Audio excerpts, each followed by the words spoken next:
ಈಗ ವೇದಿಕೆಯಲ್ಲಿರ್ತಕ್ಕಂಥ ಎಲ್ಲ ಗಣ್ಯರನ್ನ ಸ್ವಾಗತಿಸಬೇಕಾಗಿ ನಮ್ಮ ಉದಯ್ ಅವರಲ್ಲಿ ವಿನಂತಿಸಿಕೊಳ್ತೇವೆ.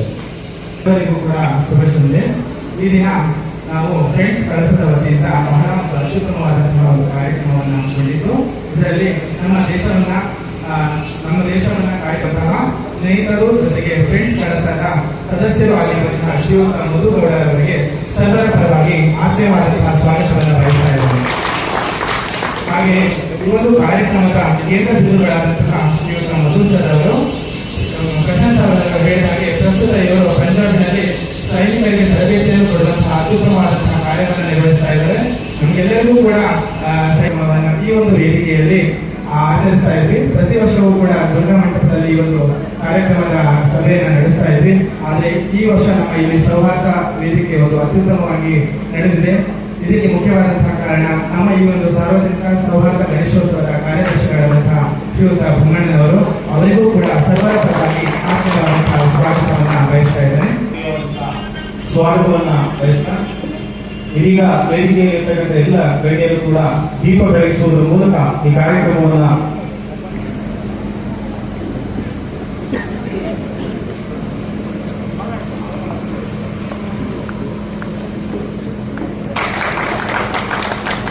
Malo.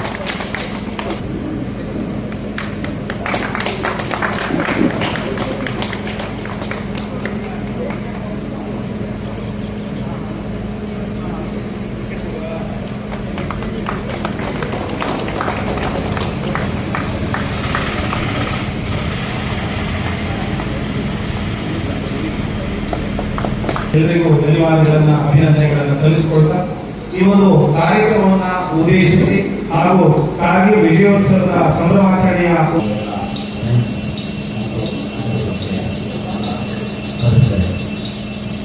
ಈ ಕಾರ್ಯಕ್ರಮ ತುಂಬ ವರ್ಷದಿಂದ ಈ ಫ್ರೆಂಡ್ಸ್ ಬರ್ತಾ ಇದ್ದಾರೆ. ಇದೊಂದು ಒಳ್ಳೆಯ ಕಾರ್ಯಕ್ರಮ. ಇದು ಮುಂದಿನ ದಿವಸದಲ್ಲಿ ಇನ್ನೂ ದೊಡ್ಡ ಕಾರ್ಯಕ್ರಮ ಆಗಿ ಹಮ್ಮಿಕೊಳ್ಬೇಕಂತ ನಾನು ಇಲ್ಲಿ ನಮ್ಮ ವೇದಿಕೆ ಆಗ್ತಾ ಇದೆ. ಈಗ ಸರ್ಕಾರ ಮತ್ತು ನಾವು ಒಟ್ಟು ಸೇರಿ ಮಾಡ್ತಿರುವಂತ ಇದೊಂದು ಸಾಂಸ್ಥಿಕ ಸಭಾಭವನ ಆಗಿ ಮುಂದೆ ದೊಡ್ಡ ಮಟ್ಟದಲ್ಲಿ ಇದನ್ನ ರೆಡಿ ಮಾಡಲಿಕ್ಕಿದ್ದೀವಿ ಎಲ್ಲರಿಗೂ. ಹಾಗಾಗಿ ನಿಮ್ಮ ಫ್ರೆಂಡ್ ಸರ್ಕಲ್ ಅವರು ಸಹ ಇದನ್ನು ಸಹಕಾರ ಕೊಡಬೇಕಂತ ನಾನು ಎಲ್ಲರಿಗೂ ಕೇಳ್ತೀನಿ. ಎಲ್ಲರೂ ಇದೆ, ಯಾಕಂದ್ರೆ ಇದರಲ್ಲಿ ಸ್ವಲ್ಪ ಕಾಂಪಿಟೇಷನು ಬೇರೆ ಬೇರೆ ಇದೆ. ಅದು ಈ ವಿಷಯಗಳು ಮಾತಾಡುವಂಥ ವಿಷಯ ಅಲ್ಲ. ಆದರೆ ಕಂದಾಯ ಇಲಾಖೆ ಕ್ವಾರ್ಟರ್ಸ್ ಕಟ್ತೇವೆ ಅಂತ ಹೇಳಿ ಜಾಗ ಗುರುತು ಮಾಡಿದ್ದಾರೆ ಇದೇ ಸ್ಟ್ಯಾಂಡರ್ಡ್ ಒಳಗೆ. ಕಂದಾಯ ಇಲಾಖೆಗೆ ಮನೆ ಕಟ್ಟಿಗೆ ಎಲ್ಲಿ ಬೇಕಾದ್ರೂ ಕಟ್ಬೋದು. ಇಂಥ ಒಂದು ಸಾಂಸ್ಕೃತಿಕ ಓಡಿಸ್ಕೋಣ ಅಂತ ನಮ್ಮ ಕಳಸ ಎಲ್ಲರದ್ದು ಜವಾಬ್ದಾರಿಯಾಗಿದೆ. ಆ ಜವಾಬ್ದಾರಿಯನ್ನು ನೆನೆಸ್ಕೊಂಡು ನಾವು ಈ ಕಾರ್ಯಕ್ರಮಕ್ಕೆ ಮುಂದೆ ಪ್ರತಿ ಇಂಥ ಕಾರ್ಯಕ್ರಮಗಳಿಗೆಲ್ಲ ಖರ್ಚು ತುಂಬ ಹೊರಗಡೆ ಮಾಡಿ ಇಂಥ ಒಂದು ವೇದಿಕೆ ಸಿಕ್ಕಿದಾಗ ಅವ್ರಿಗೆ ಕಾರ್ಯಕ್ರಮ ಎಷ್ಟು ಒಳ್ಳೆಬೇಕಾದ್ರೆ ಹಮ್ಮಿಕೊಳ್ಬೋದು.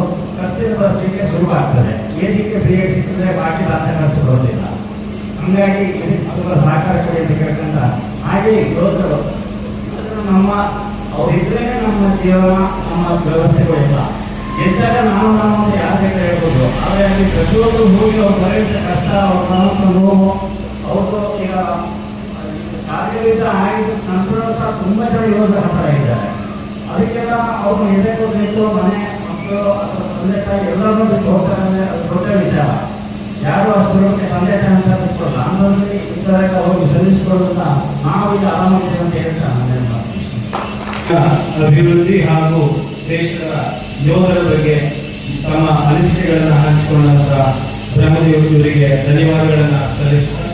ಇದೀಗ ಕಾರ್ಯಕ್ರಮವನ್ನು ಉದ್ದೇಶಿಸಿ ಕಳಸ ಆಟೋ ಚಾಲಕ ಮತ್ತು ಮಾಲಕ ಸಂಘದ ಅಧ್ಯಕ್ಷರಾಗಿರ್ತಕ್ಕಂಥ ಜಗದೀಶ್ ಭಟ್ ಒಂದೆರಡು ಮಾತುಗಳನ್ನು ಆಡಬೇಕು ಅಂತ ಹೇಳಿ ವಿನಂತಿಸಿಕೊಳ್ತೇವೆ. ಅದರಲ್ಲಿ ನಾನು ಭಾಗವಹಿಸಲಿಕ್ಕೂ ಒಂದು ಅವರು ಅವಕಾಶ ಮಾಡಿಕೊಟ್ಟು ನನ್ನ ಪೂರ್ವ ಜನರ ಪುಣ್ಯ ಅಂತ ನಾನು ಇತರ ಕಾರ್ಯಕ್ರಮದಲ್ಲಿ ಯಾವುದೋ ಕಾರ್ಯಕ್ರಮದಲ್ಲಿ ಭಾಗವಹಿಸಬಹುದು.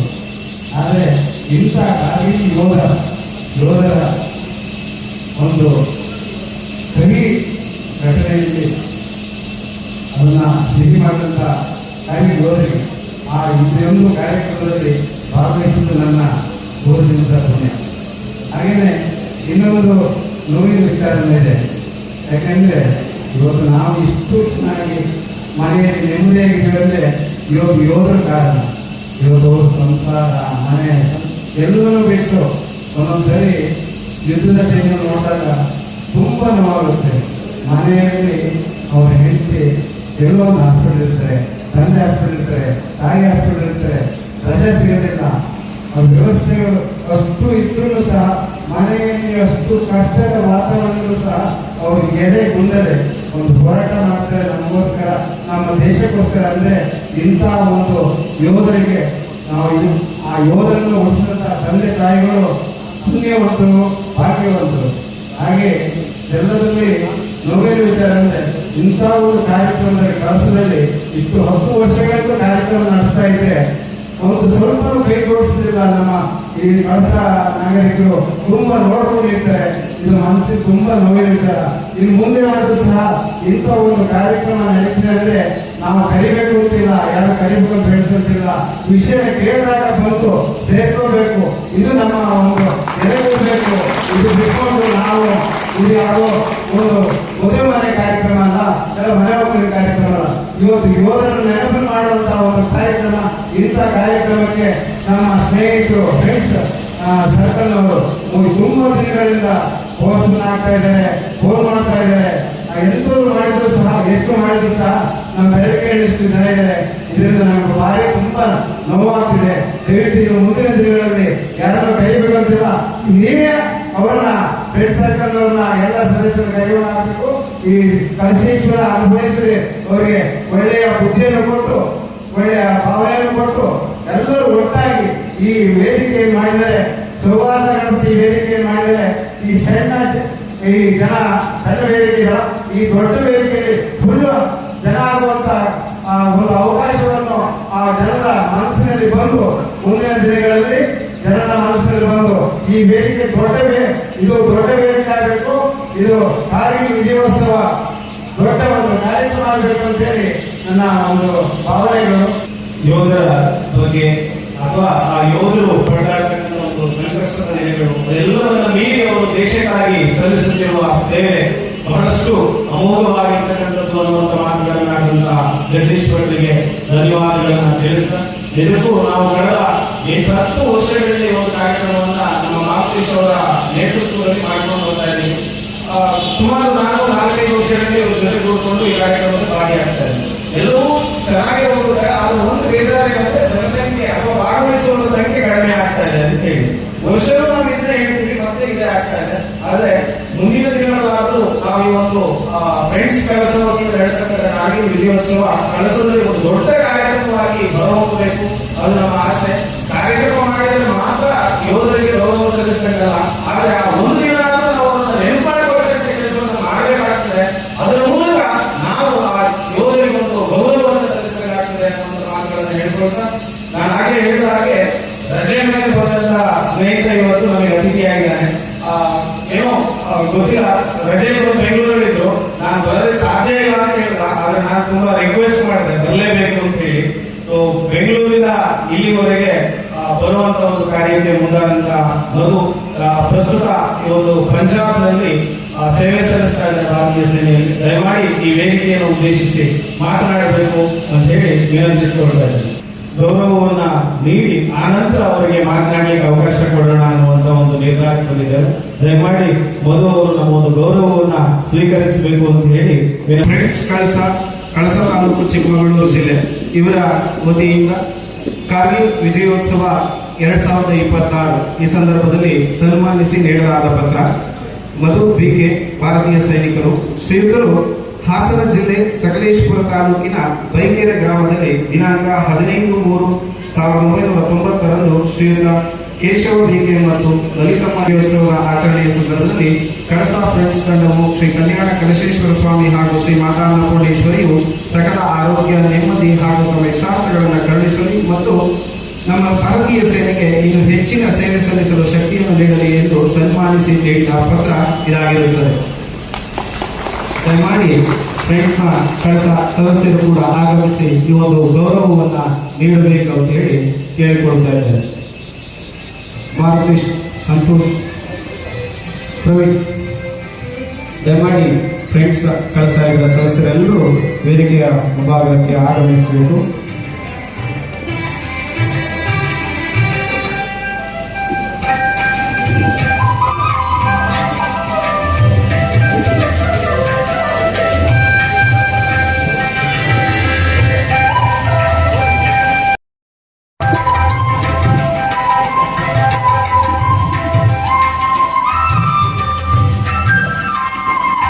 ಇವರ ಪುತ್ರರಾಗಿ ದಿನಾಂಕ 28/10/1980 ಜನಿಸಿದ ತಾವು ತಮ್ಮ ಪ್ರಾಥಮಿಕ ಶಿಕ್ಷಣ ಹಾಗೂ ಪ್ರೌಢ ಶಿಕ್ಷಣವನ್ನು ಮಂಗಳೂರಿನ BEM ಶಾಲೆಯಲ್ಲಿ ಪಡೆದಿರುತ್ತೀರಿ. ನಂತರದಲ್ಲಿ ಮನೆಯಲ್ಲಿದ್ದ ಆರ್ಥಿಕ ಪರಿಸ್ಥಿತಿಯನ್ನು ಸರಿದೂಗಿಸುವ ಸಲುವಾಗಿ ಶ್ರೀ ಕ್ಷೇತ್ರ ಹೊರಗಳಸ ಇಲ್ಲಿ ಶವ ಸಂಸ್ಕಾರ ನೆರವೇರಿಸುವ ಕಾರ್ಯವನ್ನು ನಿರ್ವಹಿಸಿಕೊಂಡು ಬರುತ್ತಿರುತ್ತೀರಿ. ಇದರೊಂದಿಗೆ ತಮ್ಮ ಬಿಡುವಿನ ಪತ್ರ ಇದಾಗಿರುತ್ತದೆ.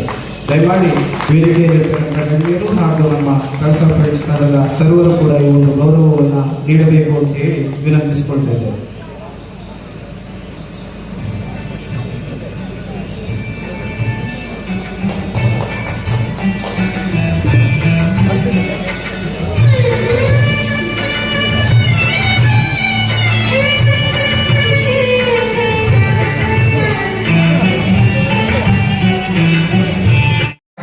ಆ ಅಂತಿಮ ಒಂದು ಕಾರ್ಯವನ್ನು ನಡೆಸಿಕೊಡುವಂತ ಪರಿ ನಿಜಕ್ಕೂ ನಾವೆಲ್ಲರೂ ಕಣ್ಣಾರೆ ಹೇಳಿ ವಿನಂತಿಸಿಕೊಳ್ತಾ ಇದ್ದೇವೆ.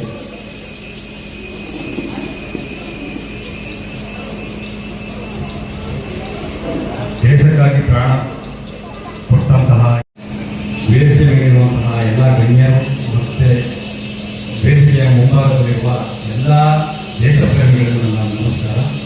ನನ್ನ ಕಿರುಪರಿಚಯ ಹಾಗೆ ಪ್ರಶಂಸವನ್ನು ಮಾಡಿದ್ದಾರೆ. ಅವರು ನಾನು ತುಂಬ ಸ್ನೇಹಿತರು. ನಾನು ಸಕಲೇಶ್ಪುರ ತಾಲೂಕು ಬೈಕೆರೆ ಗ್ರಾಮದಲ್ಲಿ ಜನಿಸಿದವನು.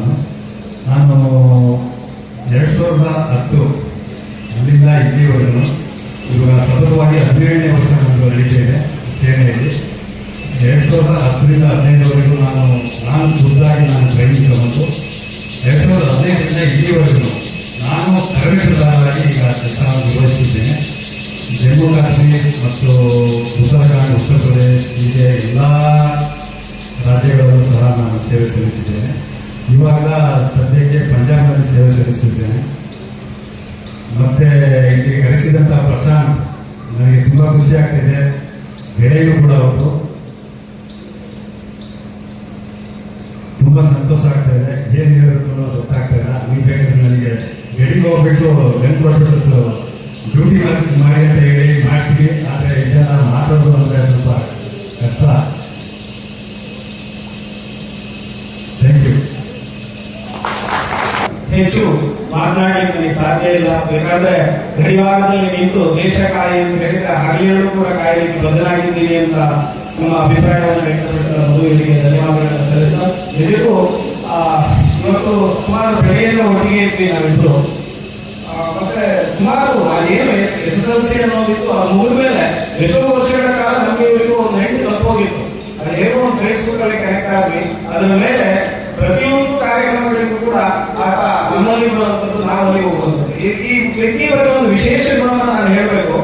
ನಾವು ಒಂದಷ್ಟು ವರ್ಷಗಳಿಂದ ಕಳಸದಲ್ಲಿ ಹನುಮಂತರ ಬಳಗ ಅಂತ ಹೇಳಿ ಒಂದು ಸಂಸ್ಥೆಯನ್ನ ಸ್ಥಾಪನೆ ಮಾಡಿದ್ವಿ.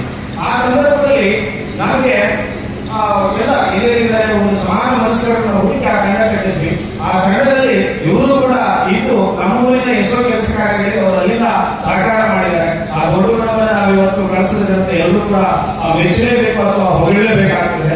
ಹಾಗೆ ಬೆಳಗ್ಗೆ ಮಾತಾಡ್ತಾ ಇರಬೇಕಾದ್ರೆ ಒಂದಷ್ಟು ವಿಚಾರಗಳನ್ನ ಹೊರತಂದು ನಾನು ಕೇಳಿದೆ, ಹಿಂಗೆ ಎಷ್ಟು ವರ್ಷ ಸರ್ವಿಸ್ ಮಾಡೋದು, ಯಾವಾಗ ವಾಪಸ್ ಬರೋದು, ಅಲ್ಲಿನ ದಿನಚರಿ ಅಥವಾ ಅಲ್ಲಿನ ವ್ಯವಸ್ಥೆಗಳಲ್ಲಿ ಹೇಗಿರ್ತದೆ, ಈಗ ಹೇಗಿದೆ ಅಲ್ಲಿ ಬೇರೆಯವರಿಗೆಲ್ಲ ಮಾತಾಡಿದೆ.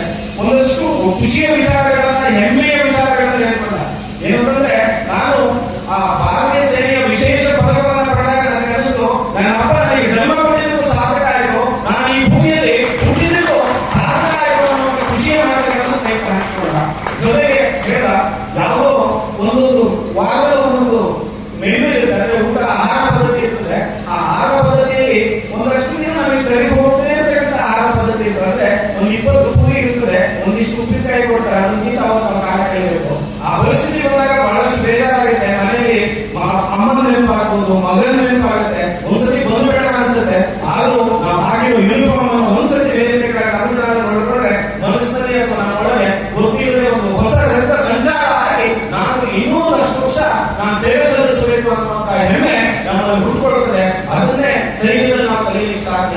ನನಗೆ ಅನಿಸ್ತಾ ಇತ್ತು, ಮಧು ಕಾಲೇಜು ಶಾಲೆಗಳನ್ನು ನೋಡಿದಾಗ ಲಾಸ್ಟ್ ಪೇಜ್ ಅಲ್ಲಿ ಕೂತಿದೆ. ಯಾಕಂದ್ರೆ ಅದನ್ನ ಎಕ್ಸ್ಪ್ಲೇನ್ ಮಾಡ್ಬೇಕಾಗಿಲ್ಲ, ಪರ್ಸನಾಲಿಟಿ ನೋಡಿದ್ರೆ ಗೊತ್ತಾಗ್ತದೆ. ಹೈಟ್ ಇರೋದ್ರಿಂದ ಹಿಂದೆ ಕೂತಿದೆ, ನಾವು ಸ್ವಲ್ಪ ಇದ್ದಕ್ಕಿದ್ವಿ ಮುಂದೆ ಕೂರ್ತಾ ಇದ್ವಿ.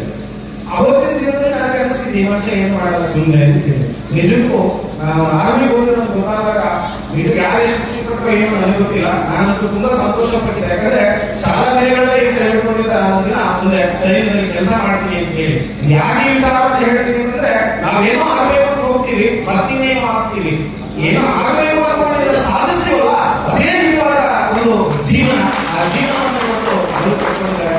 ನಿಜಕ್ಕೂ ಬಹಳಷ್ಟು ಹೆಮ್ಮೆಯ ವಿಚಾರಗಳು. ಸೈನ್ಯದಲ್ಲಿ ನಾವು ಓದುವಂತಹ ಸಾವಿರಾರು ಜನ ಮಕ್ಕಳನ್ನ ನಾವು ನೋಡ್ಲಿಕ್ಕೆ ಸಾಧ್ಯ ಇದೆ. ನೋಡಿ, ವಿಕ್ರಮ್ ಪಾತ್ರ ಇವತ್ತೇನು ಕಾರ್ಗಿಲ್ ವಿಜಯೋತ್ಸವವನ್ನು ನಾವು ಆಚರಣೆ ಮಾಡ್ತಾ ಇದ್ವಿ. ವಿಕ್ರಮ್ ಪಾತ್ರನ ಕಾರ್ಗಿಲ್ ಹೀರೋ ಅಂತ ಕರಿತೀವಿ ನಾವು. ನವೀನ್ ನಾಗಪ್ಪ ಅವರ ಸಂದರ್ಶನದ ಒಂದು ವಿಡಿಯೋನ ನಾನು ನೋಡ್ತಾ ಇದ್ದೆ. ಆ ಸಂದರ್ಭದಲ್ಲಿ ನವೀನ್ ನಾಗಪ್ಪ ಹೇಳ್ತಾರೆ, ನವೀನ್ ನಾಗಪ್ಪ ನಿಮ್ಗೆ ಎಲ್ಲರಿಗೂ ಗೊತ್ತೇ ಇದೆ, ಇವತ್ತು ನಮ್ಮ ಕರ್ನಾಟಕ ಮಣ್ಣಿನ ಒಬ್ಬ ವೀರ ಯೋಧ ಅಂತ ಹೇಳಿ ಅವರನ್ನ ಕರಿತೀವಿ ನಾವೆಲ್ಲರೂ ಕೂಡ. ಕಳಸದ ಜಿಲ್ಲಾ ಸಾಹಿತ್ಯ ಕನ್ನಡ ಸಾಹಿತ್ಯ ಸಮ್ಮೇಳನ ಆದಾಗ ಅವರು ಅತಿಥಿಯಾಗಿ ಬಂದು ಭಾಗವಹಿಸಿ ನಾವೆಲ್ಲರೂ ಉದ್ದೇಶಿಸಿ ಆ ಕಾರ್ಗಿಲ್ ದಿನದ ಬಗ್ಗೆ ಒಂದು ವೆಲ್ಕಮ್ ಕೂಡ ಹಾಕಿದ್ವಿ. ಆ ನವೀನ್ ನಾಗಪ್ಪ ಹೇಳ್ತಾರೆ, ನನ್ನನ್ನು ಉಳಿಸಿದ್ದು ಯಾರು ಅಂತ ಕೇಳಿದ್ರೆ ಅಥವಾ ನಾನು ಬದುಕಬೇಕು ಬದುಕಿದ್ದೀನಿ ಅಂತ ಗೊತ್ತಾಗಿದ್ದಾರೆ ಅಂತ ಹೇಳಿದ್ರೆ ಆ ಕಾರ್ಗಿಲ್ ಯುದ್ಧ ನಡೀತಾ ಇರ್ತಕ್ಕಂಥ ಸಂದರ್ಭದಲ್ಲಿ ಆಗಸ್ಟ್ 7ನೇ ತಾರೀಕಿನ ದಿನ ನಾನು ಕಲ್ಲು ಬಂಡೆಗಳ ಮಧ್ಯದಲ್ಲಿ ರಕ್ತದ ಮಡುವಿನಲ್ಲಿ ಬಿದ್ದಂತ ಸಂದರ್ಭದಲ್ಲಿ ನನ್ನ ಹತ್ತಿರಕ್ಕೆ ಬಂದು ನಾನಿದ್ದೇನೆ, ನಾನು ಬಂದಿದ್ದೇನೆ, ಹೆದರಬೇಡ ಅಂತ ಹೇಳಿ ಹೇಳಿದಂತ ಇದೇ ಕಾರ್ಗಿಲ್ ಹೀರೋ ವಿಕ್ರಮ್ ಪಾತ್ರದಿಂದ ನಮ್ಮ ನವೀನ್ ನಾಗಪ್ಪ ಅವರು ಬದುಕಿದರು. ಹೀಗೆ ದೇಶದ ಇತಿಹಾಸವನ್ನ ನೋಡ್ತಾ ಹೋದಾಗ ಹೇಗೆ ಇತಿಹಾಸದ ಕುರುಹುಗಳು ಸಿಗ್ತಾ ಹೋಗ್ತದೋ ಹಾಗೆ ಭಾರತದ ಸೇನೆಯ ಇತಿಹಾಸವನ್ನು ನೋಡ್ತಾ ಹೋದಾಗ ಸಾಕಷ್ಟು ಇಂತಹ ವೀರ ಯೋಧರನ್ನು ನಾವು ನೆನಪಿಗೆ ಸಾಧ್ಯ ಆಗ್ತದೆ. ಇವತ್ತು ಕೂಡ ನವೀನ್ ನಾಗಪ್ಪ ಅವರ ಮನೆಯ ವಾಲ್ನಲ್ಲಿ ಗೋಡೆನಲ್ಲಿ ವಿಕ್ರಮ್ ಮಾತ್ರ ಅವರ ಫೋಟೋವನ್ನು ಹಾಕೊಂಡಿದ್ದಾರೆ. ಅದನ್ನ ಟಿವಿ ಮಾಧ್ಯಮಗಳಲ್ಲಿ ನೋಡಿದಂತ ವಿಕ್ರಮ್ ಮಾತ್ರ ಅವರ ತಂದೆ ಮತ್ತೆ ತಾಯಿ, ಹೈಸ್ಕೂಲ್ ಹೆಡ್ ಮಾಸ್ಟರ್ ಕೆಲಸ ಮಾಡ್ತಾರೆ ವಿಕ್ರಮ್ ಮಾತ್ರ ಅವರ ತಂದೆ, ಅವರಿಬ್ರು ಕೂಡ ಬೆಂಗಳೂರಿಗೆ ಬಂದು ಅವರ ಮನೆಗೆ ಬಂದು ವಿಕ್ರಮ್ ಮಾತ್ರನ ಫೋಟೋವನ್ನು ಹಾಕಿರ್ತಕ್ಕಂಥ ಆ ಪಕ್ಕದಲ್ಲಿ ನಿಂತ್ಕೊಂಡು ನವೀನ್ ನಾಗಪ್ಪ ಅವರು ಕೂಡ ನಿಲ್ಸ್ಕೊಂಡು ಫೋಟೋ ತೆಗೆದುಕೊಂಡು ಹೋಗ್ತಾರೆ. ನಾವು ಅವತ್ತು ನನ್ನ ಮಗ ಸತ್ತ ಅಂತ ಬೇಜಾರು ಪಡ್ತಾ ಇದ್ದ ವಿಕ್ರಮ್ ಮಾತ್ರ ಸತ್ತಾಗ. ಆದ್ರೆ ಇಡೀ ದೇಶಕ್ಕೆ ಅವರು ಇವತ್ತು ಮಗ ಆಗಿದ್ದಾನೆ ಅನ್ನುವಂತ ಮಾತನ್ನ ಆ ಹೆತ್ತ ತಾಯಿ ಹೆತ್ತ ತಂದೆ ಹೇಳ್ತಾರೆ ಅಂತ ಹೇಳಿದ್ರೆ ಯೋಚನೆ ಮಾಡಿ. ಎಂತ ಒಂದು ದೊಡ್ಡ ತ್ಯಾಗ, ಎಂತ ಒಂದು ದೊಡ್ಡ ಬಲಿದಾನ. ಬರೀ ವಿಕ್ರಮ್ ಮಾತ್ರನದ್ದು ಮಾತ್ರ ಅಲ್ಲ, ಆ ತಂದೆ ತಾಯಿಯ ಬಲಿದಾನಕ್ಕೂ ಹೌದು. ಸ್ನೇಹಿತರೆ, ಇನ್ನು ಹೆಚ್ಚಿನ ಎಷ್ಟೋ ಯಶೋಗಾಥೆಗಳು ಅಥವಾ ಚರಿತ್ರೆಗಳು ಈ ಸೈನ್ಯದ ಕುರುಹುಗಳನ್ನು ಹುಡುಕ್ತಾ ಹೋದಾಗ, ಇತಿಹಾಸವನ್ನು ಕೇಳ್ತಾ ಹೋದಾಗ ನಮಗೆ ಕಾಣಲಿಕ್ಕೆ ಸಿಗ್ತದೆ ಅನ್ನುವಂಥ ಮಾತುಗಳನ್ನು ಹೇಳ್ತಾ, ವಿಶೇಷವಾಗಿ ಈ ಒಂದು ಚಿಕ್ಕ ಕಾರ್ಯಕ್ರಮ ಒಂದು ಬಹಳಷ್ಟು ಚೊಕ್ಕದಾಗಿ ನಡೀತಾ ಹೋಯಿತು. ಈ ಕಾರ್ಯಕ್ರಮದ ಕೊನೆಗೆ ಕಾರ್ಯಕ್ರಮವನ್ನು ಉದ್ದೇಶಿಸಿ ಮಧುಗೌಡ ಅವರು ಎರಡು ಮಾತುಗಳನ್ನು ಆಡಬೇಕು ಅಂತ ಹೇಳಿ ವಿನಂತಿಸಿಕೊಳ್ತಾ ಇದ್ದೇನೆ.